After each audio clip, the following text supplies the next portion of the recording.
नमस्कार। एक्सेप्ट मैं Krishna Saxena excellence mastermind coaching से।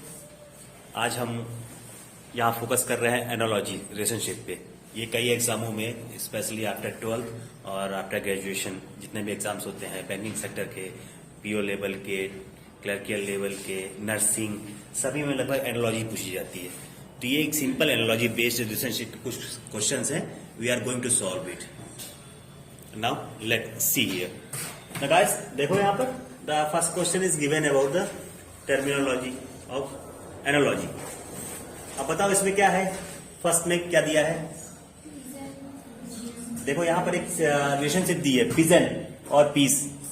क्या मतलब हुआ इसका, इस एनालॉजी का क्या अर्थ है? पीस मीन्स शांति। क्या कभी सुना है शांति दूत किसे बोलते हैं? सफेद कबूतर वो छोड़ा जाता है, उड़ाया जाता है। हाँ, 15 अगस्त या 26 जनवरी आपने देखा होगा या कभी बहुत जगह। तो जो संबंध पिजन और पीस का है जो एनालॉजी में है ना, तो वही एनालॉजी संबंध व्हाइट फ्लैग का इस्तेमाल कब किया जाता है? सफेद ध्वज फ्रेंडशिप के लिए, जीत के लिए, वॉर के लिए, युद्ध के लिए, या फिर जब कोई व्यक्ति किसी को सरेंडर कर दे, मीन्स हिंदी में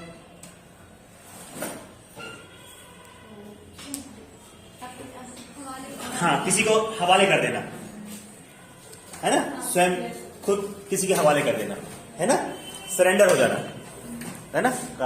not very clear in the Hindi.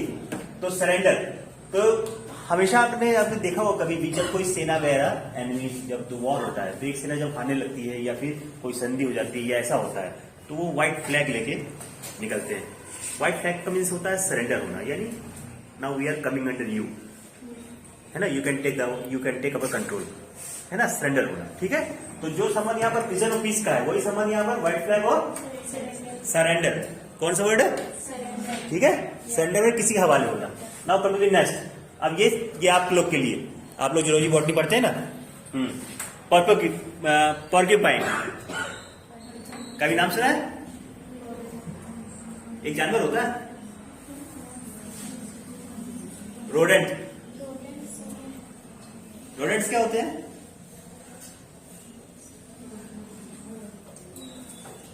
मेरे ख्याल से इसमें कांटे आटे होते हैं और ये चूहे से थोड़ा सा बड़ा, कुतरने वाले, इस तरह का एनिमल्स रोडेंट है ना। तो देखो पोर्क्यूपाइन और ये रोडेंट, ठीक है, तो वही संबंध मिल्ड्यू में और किस में होगा? क्या ये फंगस है एक प्रकार का, या जर्म है, या इंसेक्ट है, या पैथोजन है? Well I am not related with this field, लेकिन इसका आंसर फंगस होना चाहिए। मिल्ड्यू एक प्रकार का फंगस है। जो संबंध पोर्क्यूपाइन और रोडेंट में है वही संबंध आपका मिल्ड्यू और फंगस में हुआ है। Now come to the third point, है ना। अब ये बताओ, ये अभी के लिए बिल्कुल सही बैठ सकता है क्योंकि इस समय जो समय चल रहा है, तेहरान ईरान, तो बीजिंग का संबंध किससे? चाइना से, ताइवान से, मलेशिया से, टर्की से। बीजिंग शब्द सुना है? बीजिंग नाम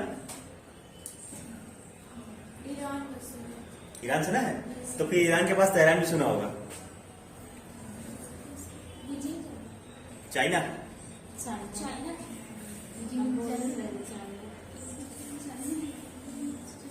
चाइना कैपिटल क्या है? चाइना होगा इसमें, ठीक है ना। नाउ देखो इधर देखो, फोर्थ नंबर देखो, थोड़ा सा कॉम्प्लिकेटेड है। वो राइफल है ना, आवर ग्लास। आवर ग्लास क्या होता है? Do you know? मूवीज में या कहीं देखा है, पहले घड़ियां नहीं हुआ करती थी तो टाइम कैसे करते थे? वैसी वाली, हाँ हाँ, और डिटेल करो। वैसी वाली क्या? उसमें दो ऐसे ग्लास रहते थे, बीच में एक, है ना, हाँ, उसमें रेत भरी जाती थी और वो रेत निश्चित समय पे ही अप डाउन होता था, है ना, उसको आवर ग्लास बोलते हैं। ठीक है, तो जो संबंध तुम्हारा वो राइफल में है वही आवर ग्लास और क्लॉक टावर में होगा, कि बुलेट में होता है, कि डायमीटर में होता है, कि क्रोनोमीटर में होता है? बताओ।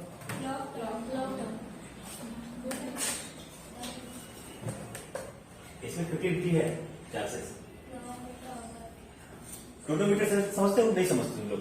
क्रोनोमीटर को ऐसे मान लो परमाणु घड़ी सबसे सही टाइम बताने वाली, जो सेकंड के भी बिलियन हिस्से को बताती है। ठीक है, तो यहां पर देखो पहले धनुष बाण हुआ करते थे ना, ऐसा एनालॉजी है।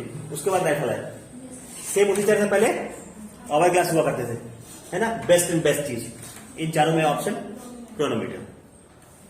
ठीक है, अब नाउ 5th नंबर, ब्रीज, साइक्लोन। ब्रीज मतलब समझते हो?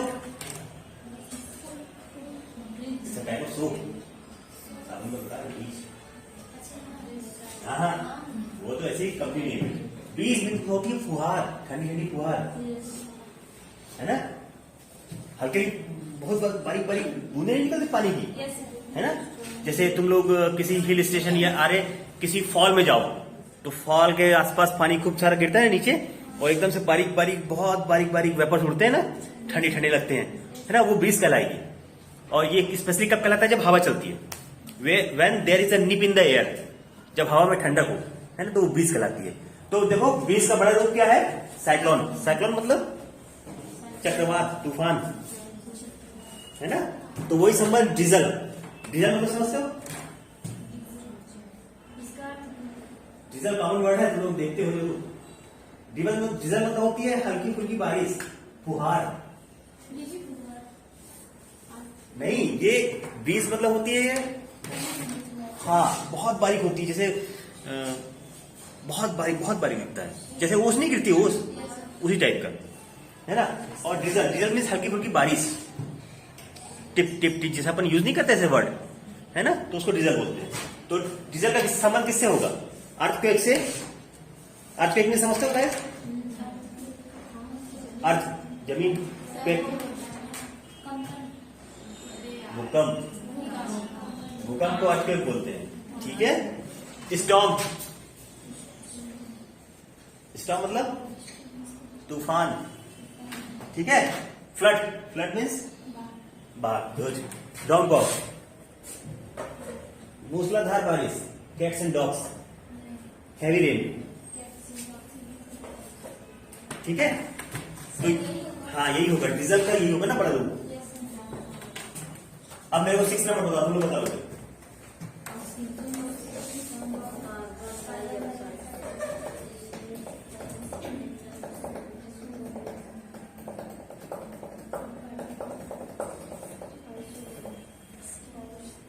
अब बताओ, जो रिलेशनशिप डेवलप करो, जो रिलेशनशिप ऑक्सीजन और बम में है, किसी भी चीज को बर्स्ट होने के लिए या बर्न होने के लिए किसकी जरूरत पड़ती है?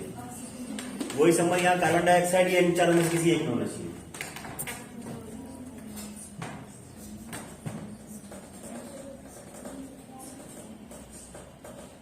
अब ये देखो, ये कौन सा वर्ड है? फोम तो समझते हो ना? हाँ, वो भी होता है। और सोप से भी तो फोम निकलता है ना। ये तो नहीं हो सकता क्लियर। एक्सप्लोर मतलब बूम, उसके लिए किसी जरूरत पड़ेगी? आइसोलेट मीन्स अलग करना।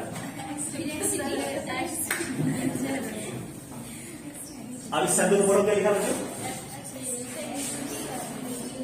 अब आज के बाद दिमाग में बैठा लो। कोचिंग बोलते हो ना, एक लाल रंग का डब्बा रखा है, क्या है? क्या है ये? एक लाइन में पूरा बताओ। एक शब्द में मालूम क्या है? एक शब्द में क्या है? शायद एक्सटिंग्विशर बोलते हैं उसको। असल में कार्बन डाइऑक्साइड का काम होता है एक्सटिंग्विशर। ऑप्शन हो गया। कैसी एनोलॉजी अच्छी लगती है ना? अब ये वाला जो बताएगा है, रीजनिंग है पूरी। दैट कैन इट बी, हाँ रीजनिंग है पूरी, रीजनिंग जी जी। बोल भाई, ड्रिल करेंगे तो बोल होगा, है ना। अब ये सीप का क्या अर्थ होता है मुझे नहीं मालूम।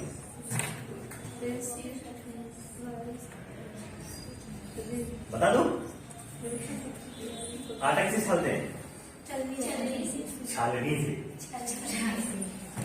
सीप, छलनी, है ना।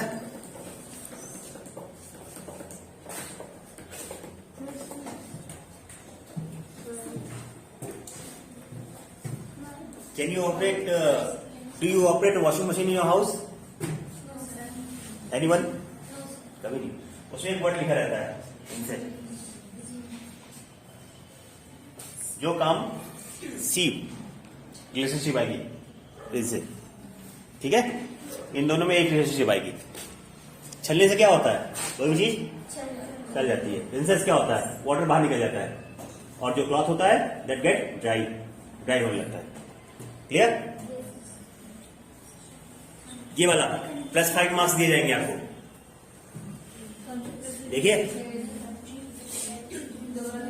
The relationship is given here, the relationship is given here between the country and the president.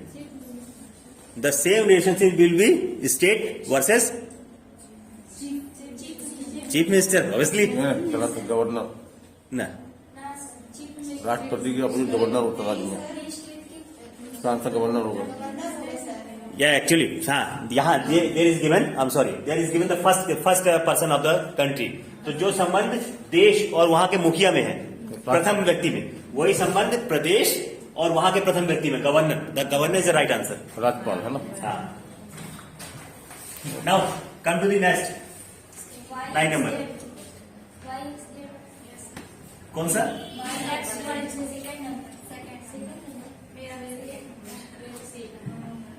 कैसे? मुझे नहीं मालूम है, मुझे देखना पड़ेगा। मैं भाषा जानता हूँ, मैं क्रिश्चियन नहीं हूँ।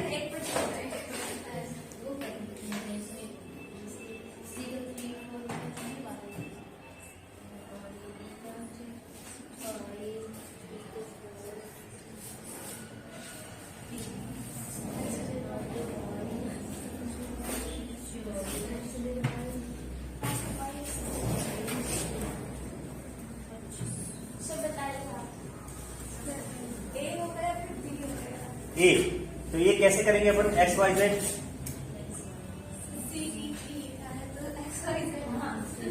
CDE। यहां देखो ZXY,